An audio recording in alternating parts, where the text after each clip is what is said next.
Hello students, आज हम करेंगे mid term examination 2025 class ninth social science का क्वेश्चन पेपर ना। आप में से कुछ बच्चों का ये वाला क्वेश्चन पेपर हो गया होगा, तो आप अपने आंसर्स को मैच कर सकते हो। उसके साथ साथ जिन बच्चों के पेपर्स अभी तक हुए नहीं, ये जिनका पेपर नेक्स्ट सेशन में होगा, नेक्स्ट टर्म में होगा, नेक्स्ट ईयर में, उनके लिए भी ये पेपर काफ़ी इम्पोर्टेंट होने वाला है। तो चलिए शुरू करते हैं। ये सारे के सारे जनरल इंस्ट्रक्शंस है हिंदी में और इंग्लिश में। ठीक है, ये पेपर मिक्स है, हिंदी मीडियम और इंग्लिश मीडियम का भी। हम अभी करेंगे बस हिंदी मीडियम। तो ये हिंदी मीडियम पार्ट है, ठीक है। अगर आप चाहो आप इस पार्ट को पढ़ सकते हो, लेकिन हम बस डायरेक्टली सॉल्व करेंगे इन सारे क्वेश्चंस को इंग्लिश मीडियम में, ठीक है। फर्स्ट क्वेश्चन सेक्शन है हिस्ट्री का, 20 मार्क्स। हम यहाँ पे सारे के सारे एमसीक्यूज और शॉर्ट आंसर, लॉन्ग आंसर, ये सब कुछ करेंगे, ठीक है।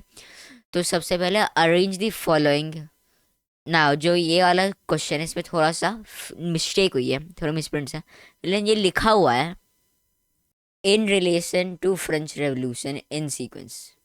ठीक है, ये पूरा पार्ट है in relation to French revolution in sequence. इस वाले पेपर में ये पार्ट मिसप्रिंट हो गया था, जो ये पूरा पार्ट है रेड लाइन जिसके नीचे in sequence, and choose correct option.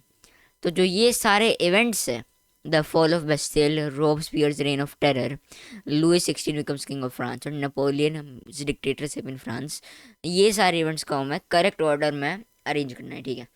तो सबसे पहले कौन सा है, सबसे पहले इवेंट कौन सा हुआ था? सबसे पहले हुआ था Louis 16 become king of France. कब बना था वो किंग ऑफ फ्रांस? 1774 में, ठीक है। 1774 में लुइस 16 बना था किंग ऑफ फ्रांस। 1774,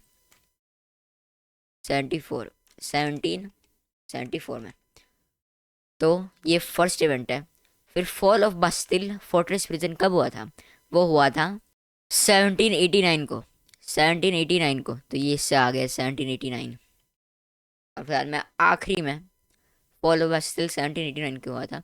और आखिरी में रॉबस्पियर की रेन ऑफ टेरर, ये कब हुई थी? रॉबस्पियर रेन ऑफ टेरर 1793 को। ये हुई थी 1793 को, ये वाली इवेंट। और फिर में अंत में फाइनल इवेंट जो था वो था नेपोलियन बिकम्स डिक्टेटर या किंग ऑफ फ्रांस। वो एक तरह से डिक्टेटर था, क्योंकि वो लोगों ने इलेक्ट नहीं करा था उसको उस समय। वैसी टाइप की क्या बोलते हैं, मोनार्की चल रही थी। तो नेपोलियन ने ओवरथ्रो करा था, उसने अपने आप को ही क्राउन दे दिया था, ठीक है। अपने आप ही थ्रोन में चढ़ गया था फ्रांस की। तो वो डिक्टेटर बना था कब? 1804 में, ठीक है। तो सबसे पहले इवेंट कौन सा है? सबसे पहले है Louis 16 becomes king of France. फिर बाद में है फॉल ऑफ बस्तिल, फिर रॉबस्पियर रेन ऑफ टेरर, और फिर Napoleon became dictator of France. तो करेक्ट अरेंजमेंट कौन सा होगा? करेक्ट अरेंजमेंट होएगा हमारा ये वाला, बी, ऑप्शन बी, 3124। पहले Louis 16 become king of France, फिर फॉल ऑफ बस्तिल, फिर रॉबस्पियर रेन ऑफ टेरर, और अंत में Napoleon became dictator of France, ठीक है। ये है करेक्ट अरेंजमेंट। फिर आइडेंटिफाई द इनकरेक्ट मैच। इसमें इनकरेक्ट मैच कौन सा है? ये सारी सारी ट्राइब्स के नाम से, ठीक है, ट्राइब्स। तो इनकरेक्ट मैच कौन सा है? वो है शर्पा। जो शर्पा है वो एक नोमैडिक ग्रुप है, एक तरीके से ट्राइबल ग्रुप, ठीक है, जो सिक्किम में थे, ठीक है। वो सिक्किम में रहते थे। तो जो कर्नाटका है वो सिक्किम से तो बहुत दूर है। जो शर्पा थे ये लोग हिमालयाज में रिजाइड कर रहे थे, तो कर्नाटका जो है वो हिमालयाज से बहुत दूर है, इसलिए ये इनकरेक्ट मैच है, ठीक है। तो ऑप्शन डी करेक्ट रहेगा, बाकी सारे करेक्ट है। फिर which one of the following taxes were levied by the church in France. इनमें से कौन सा टैक्स था जो उस समय फ्रेंच सोसाइटी थी उसमें थर्ड स्टेट को पे करने होते थे टैक्सेस? और दो टाइप के टैक्सेस थे। सबसे पहले बहुत सारे इनडायरेक्ट टैक्सेस भी थे, जो चीज़ों में एवरीडे आइटम्स में दिए जाते थे, चाहे वो टोबैको हो, टी कॉफ़ी हो, ये सब कुछ। और उसके साथ साथ दो अलग टाइप के और टैक्सेस थे। डायरेक्ट टैक्स जिसको हम बोलते थे टैली, और इनडायरेक्ट टैक्स जिसको हम बोलते थे टिथ। जो टिथ था ये लेविड बाय चर्च था, और जो टैली था ये प्रोड्यूस में चार्ज किया गया था, जो फार्म्स का प्रोड्यूस था, पेजेंट्स का प्रोड्यूस, ठीक है। तो टिथ जो चर्च से लेवी होता था वो होता था टिथ टैक्सेस, इसलिए ऑप्शन सी करेक्ट होएगा। फिर टू स्टेटमेंट्स हैं, ये असर्शनीजन टाइप का क्वेश्चन है। असर्शन है Maasai pastoralists lived mostly in Tunisia and Morocco. ये सही स्टेटमेंट है क्या? ये गलत स्टेटमेंट है। और रीजन आर ना। यहाँ पे इस वाले क्वेश्चन में एक मिसप्रिंट और है। यहाँ पे 1805 लिखा है, लेकिन ये होना चाहिए 1885। ठीक है, यहाँ पे लिखना चाहिए इनको 1885। 1885 क्यों? क्योंकि अगर ये 1805 रहेगा तो ये क्वेश्चन में असर्शन और रीजन दोनों गलत हो जाएगा, लेकिन यहाँ पे इनमें से कोई एक ऐसा ऑप्शन है ही नहीं। ठीक है, तो फिर ये आप अज्यूम करना ही पड़ेगा। अगर ये पेपर होएगा असली वाला तो इसमें करेक्शन दी होगी। ठीक है, इस वाले पेपर में। तो जो 1885 है ये है, ये in 1885 Masai land was divided into British power and German power, ये करेक्ट है। ठीक है, असर्शन तो गलत है। जो मोसाई पेस्टलिस्ट थे ये टूनीजिया और मोराको में नहीं रहते थे, ये टैंजेनिया, ये डिफरेंट है। टैंजेनिया ना कि टूनीजिया, टैंजेनिया और केन्या में रहते थे, ना कि टूनीजिया और मोरक्को। इसलिए स्टेटमेंट गलत है।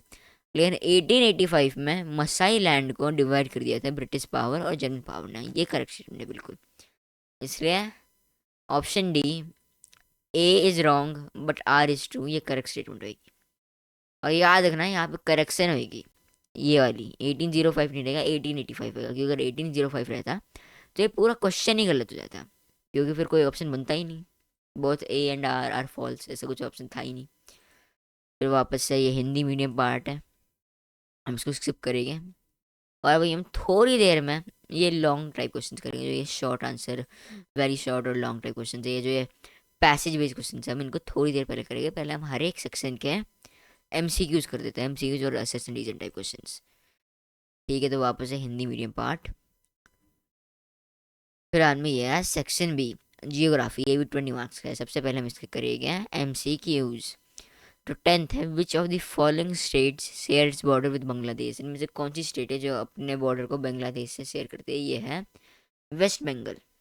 और इंडिया में कितनी स्टेट्स है जो वेस्ट बंगाल के साथ, बांग्लादेश ना कि वेस्ट बंगाल, बांग्लादेश के साथ बॉर्डर को शेयर करती है? वो है 5 स्टेट्स। ठीक है, 5 स्टेट्स बांग्लादेश के साथ बॉर्डर को शेयर करती है, चाहे वो मिजोरम हो, असम हो, त्रिपुरा हो, ऐसी टाइप की स्टेट्स हो रहा है। और उसके साथ साथ वेस्ट बंगाल में आता है और एक और भी है। ठीक है, तो ये सारी स्टेट्स बांग्लादेश ना कि वेस्ट बंगाल, बांग्लादेश के साथ शेयर करती है। फिर 11, the Tropic of Cancer passes through how many states, कितनी स्टेट से पास थ्रू करता है ट्रॉपिक ऑफ कैंसर? जो ट्रॉपिक ऑफ कैंसर है वो हमारी कंट्री को रफली 2 इक्वल पार्ट्स में डिवाइड करता है। तो कितनी स्टेट से पास थ्रू होता है? वो पास थ्रू होता है 8 स्टेट से। ठीक है, 8 स्टेट से पास थ्रू होता है ट्रॉपिक ऑफ कैंसर। फिर बाद में नेक्स्ट, ये भी वापस हिंदी मीडियम है पार्ट इसका। 12, आइडेंटिफाई द करेक्ट मैच। सबसे पहले इनमें से करेक्ट मैच कौन सा है? जो करेक्टली मैच्ड ऑप्शन है वो है ये वाला option C, Lakshadweep, coral island. क्यों? ये जो हिमाद्री है वो लेसर हिमालय नहीं है, जो लेसर हिमालय है वो है हिमाचल।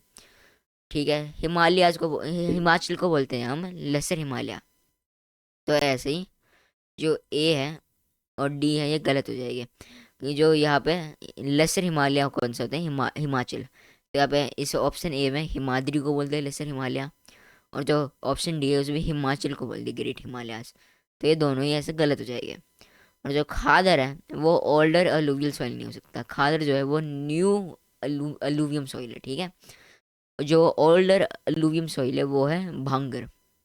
इसलिए ए बी डी ये सारे गलत हो जाएंगे। कौन सा सही होगा? वो है लक्षद्वीप, जो है कोरल आइलैंड, ये करेक्ट स्टेटमेंट है। जो लक्षद्वीप है वो एक ग्रुप ऑफ कोरल आइलैंड्स है। ठीक है, फिर 13, the physical features of India can be grouped into how many divisions. India में जो फिजिकल फीचर्स हैं इनको कितने हिस्सों में हम डिवाइड कर सकते हैं? हम इनको इतने हिस्सों में डिवाइड कर सकते हैं। कितने? इन 6 फिजिकल डिविजन्स में डिवाइड कर सकते हैं इनको। ठीक है, फिर 14, match the following and select the correct option. ना ऐसे टाइप के मैचिंग टाइप क्वेश्चन को करने का और भी आसान तरीका है। ठीक है, अगर आप चाहो आप हर एक को चेक कर सकते हो, और ये बहुत लंबा हो जाएगा, लेकिन ज़्यादा अच्छा तरीका ये है कि आप जो ऑप्शन आपको पता है उनको ही मैच करो, और जो ऑप्शन मैच करता है उनको उनमें ही टिक लगाओ। जैसे कि ये है, मुझे अभी पता है कि जो यमुना है, यमुना रिवर, वो कौन से रिवर से ओरिजिनेट करता है? वो ओरिजिनेट करता है कौन से ग्लेशियर से? वो ओरिजिनेट करता है यामनोतोरी ग्लेशियर से। तो अब यहाँ पे देखिए कौन से ऑप्शन में बी को 3 के साथ मैच कर रखा है। ए में नहीं मैच कर रखा, और बी में नहीं मैच कर रखा, तो ए और बी ऑटोमेटिकली गलत हो जाएंगे। अब बस सी और डी, इन दोनों में से कोई ठीक हो सकता है। तो मैं नेक्स्ट वाला मैच करता हूँ जो मुझे 100% गारंटीड पता है, वो है नर्मदा रिवर। जो नर्मदा रिवर है वो किसके पास है, वो है अमरकंटक के पास। तो मैंने सी को 4 से मैच करा, मेरे को देखना है कहा ऐसा एक ऑप्शन जो सी को 4 से मैच करता है, वो है ऑप्शन सी। ठीक है, जिसमें जो ब्रह्मपुत्र रिवर है वो enter India in Arunachal Pradesh through gorge. B है यमुना रिवर को यमुनोत्री ग्लेशियर से ओरिजिनेशन। सी है Narmada river which starts near Amarkantak hills. और डी है हाईलैंड्स ऑफ छत्तीसगढ़। ठीक है, तो ऐसे ही आप आसान तरीके से जान सकते हो, जो आपको चीज़ें गारंटीड पता है उसके बेसिस में मैच करो और ऑप्शन को हटाते जाओ। तो ऐसे ही जो ऑप्शन सी है वो करेक्ट होएगा। फिर में वापस से हम थोड़ी देर में इन टाइप के क्वेश्चंस को करेंगे। अभी हम बाकी सारे सेक्शंस का एमसीक्यू कर लेते हैं। ठीक है, सो ये पैसेज है, इसके बाद आएगा ये सेक्शन सी पॉलिटिकल साइंस यानी कि सिविक्स। ठीक है, sir 19 who among the following was not a member of the Indian constituent assembly. इनमें से कौन सा था जो इंडियन कॉन्स्टिट्यूंट असेंबली का मेंबर नहीं था, वो था Mahatma Gandhi. Mahatma Gandhi was not a part of the constituent assembly. लेकिन जो जवाहरलाल नेहरू, डॉक्टर भीमराव अम्बेडकर या वल्लभ भाई पटेल, ये तीनों थे, बस महात्मा गांधी ने अटेंड नहीं किया था। फिर 20 the preamble of the constitution of India begins with which of the following words. जो इंडियन कॉन्स्टिट्यूशन का प्रीएम्बल है वो कौन से शब्दों से शुरू होता है। It starts with we the people of India. ठीक है, it starts with these words, these 5 words, 1 2 3 4 5 words, we the people of India. ठीक है, इन वर्ड से शुरू होता है ये। We the citizen of India, we the members of constituent assembly, we the resident of India, इनसे शुरू नहीं होता। फिर 21 there are two statements which are marked as assertion reason.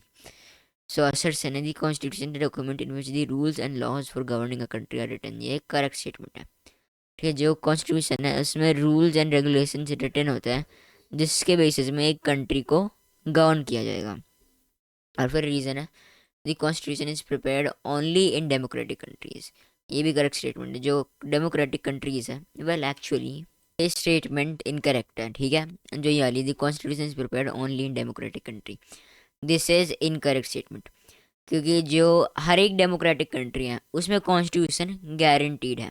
ठीक है, ये चीज़ गारंटीड है। अगर कोई एक कंट्री डेमोक्रेटिक होएगी तो उसमें एक कॉन्स्टिट्यूशन होएगा ही होएगा, अदरवाइज वो डेमोक्रेटिक नहीं मानी जाएगी। लेकिन जो नॉन डेमोक्रेटिक कंट्रीज़ हैं उनमें भी एक कॉन्स्टिट्यूशन हो सकता है। ठीक है, तो यहाँ पे ओनली लिख रखा है, ओनली ये कीवर्ड है। तो ओनली तो नहीं हो सकता, बस डेमोक्रेटिक कंट्रीज में नहीं होता कॉन्स्टिट्यूशन, नॉन डेमोक्रेटिक कंट्रीज में भी अपने कॉन्स्टिट्यूशन हो सकते हैं। इसलिए जो रीज़न है वो गलत है। असेसन ट्रू है लेकिन रीज़न गलत है, इसलिए option C A is correct but R is wrong, ये करेक्ट ऑप्शन रहेगा। ठीक है, फिर बाद में next question 22 which of the following arguments is not in favour of democracy. एक ही आर्गूमेंट है which is not in favour of democracy, वो है पॉसिबिलिटी ऑफ करप्शन। अगर डेमोक्रेसी से करप्शन के चांसेस ज़्यादा बढ़ेंगे तो वो अच्छा आर्गूमेंट कैसे होएगा। बेटर डिसीजंस, ये एक अच्छा आर्गूमेंट है फेवर ऑफ डेमोक्रेसी में।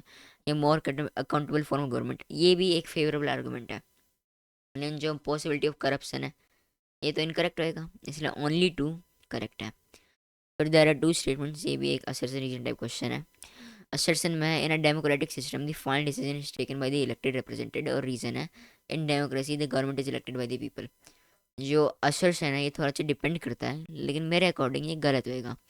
क्यों, क्योंकि एक डेमोक्रेटिक सिस्टम में जो फाइनल डिसीजन है it is taken by the people. ये जो पीपल है वो फाइनल डिसीजन लेता है और वो डिसीजन उनके इलेक्टेड रिप्रेजेंटेटिव से होती है। लेकिन जो फाइनल डिसीजन है वो तो पीपल में ही हैंड करनी है। जो पीपल है वो वोट करेंगे तभी वो इलेक्टेड रिप्रेजेंटेटिव, तभी वो रिप्रेजेंटेटिव डिसीजन ले पाएगा, अदरवाइज वो डिसीजन ले ही नहीं सकता। इसलिए जो असर्शन है वो गलत है। बाकी से थोड़ा सा आगे पर्सपेक्टिव में भी डिपेंड करता है।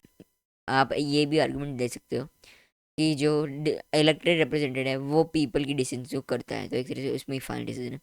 लेकिन मेरे हिसाब से ये नहीं होएगा। बुक में भी लिख रखा है ये वाला जो है कि इन are democratic system the final decision is taken by the people. तो मेरे हिसाब से बुक के अकॉर्डिंग तो ये गलत होएगा, असर्शन गलत होएगी। लेकिन जो रीज़न है ये करेक्ट है, in a democracy the government is elected by the people, ये रीज़न बिल्कुल सही है। तो मेरे अकॉर्डिंग जो डी है, A is wrong but R is correct, ये करेक्ट ऑप्शन है। वैसे थोड़ा सा कंफ्यूजिंग टाइप क्वेश्चन है ये। फिर आज में नेक्स्ट जाते हैं, अभी हम इनको इन टाइप के क्वेश्चन को जो शॉर्ट आंसर और लॉन्ग आंसर क्वेश्चन है ये थोड़ी देर में करेंगे। सबसे पहले हम जाते हैं अभी सेक्शन डी इकोनॉमिक्स में। सबसे पहले 29, विच of the following activities comes under primary sector. वापस से 3 सेक्टर होते हैं, प्राइमरी, सेकेंडरी और टर्शियरी।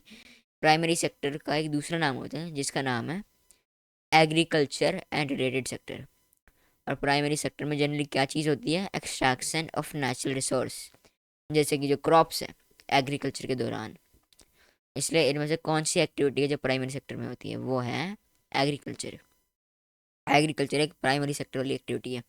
जो ट्रेड है वो टर्शियरी सेक्टर है, जो बैंकिंग है वो भी टर्शियरी सेक्टर है, और जो ट्रांसपोर्टेशन है वो भी टर्शियरी सेक्टर है। इसलिए ये तीनों गलत हो जाएंगे, लेकिन सी जो है वो सही है।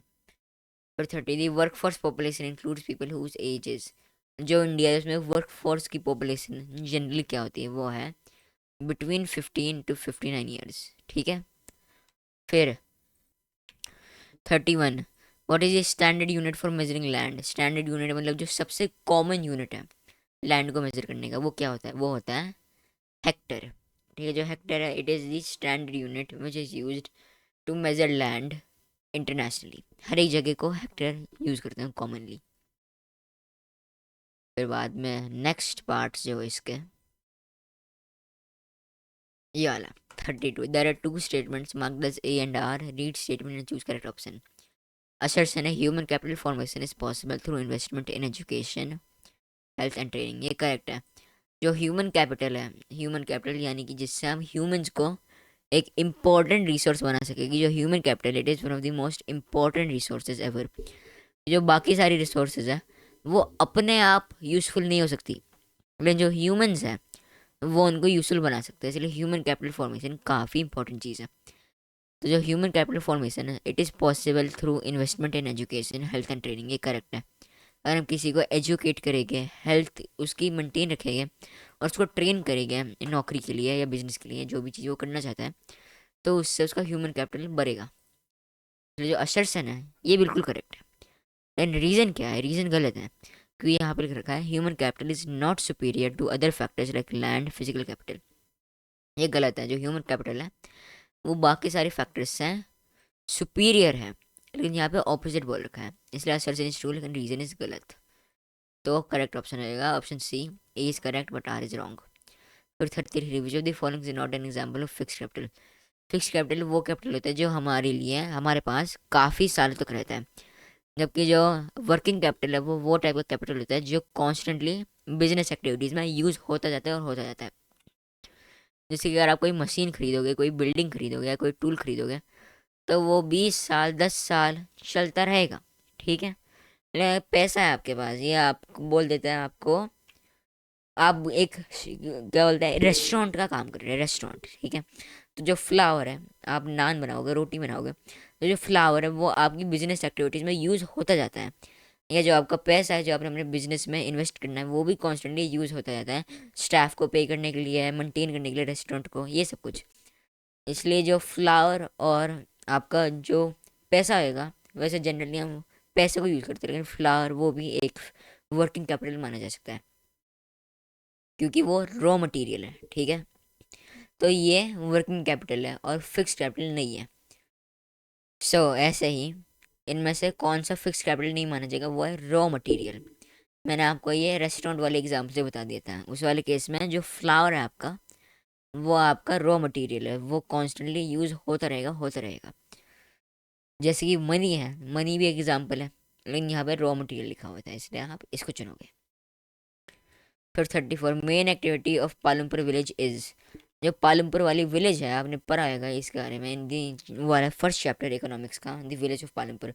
उसमें मेन एक्टिविटी क्या है, जो आगे रेजिडेंट्स है वो काफ़ी सारी एक्टिविटीज़ में इन्वॉल्व है, लेकिन मेन एक्टिविटी क्या है, वो है फार्मिंग, खेती बाड़ी, उसमें वो लोग मेनली इन्वॉल्व है, वो मेन एक्टिविटी मानी जाएगी पालनपुर की। और ऐसे ही ये पूरा क्वेश्चन पेपर हो गया। ना हम इस वीडियो के नेक्स्ट पार्ट में इन सारे सेक्शन के, सेक्शन ए बी और सी, इन सब के वेरी शॉर्ट और लॉन्ग आंसर टाइप क्वेश्चन जो पैसेजेस और मैप्स हैं वो करेंगे। लेकिन अभी के लिए ये हो गया, ठीक है, ये पूरा क्वेश्चन पेपर, इसका सारे के सारे पार्ट्स का, सारे के सारे सेक्शंस का एमसीक्यूज। तो आई होप कि जो ये वीडियो आपको अपने पेपर्स के लिए हेल्प मिलेगी। अगर आपका पेपर हो गया तो आप मैच कर सकते हो, और अगर आपका पेपर अभी नहीं हुआ या आपका नेक्स्ट ईयर में पेपर या नेक्स्ट टर्म में पेपर होएगा तो ये आपकी मदद कराएगा। सो बाय बाय।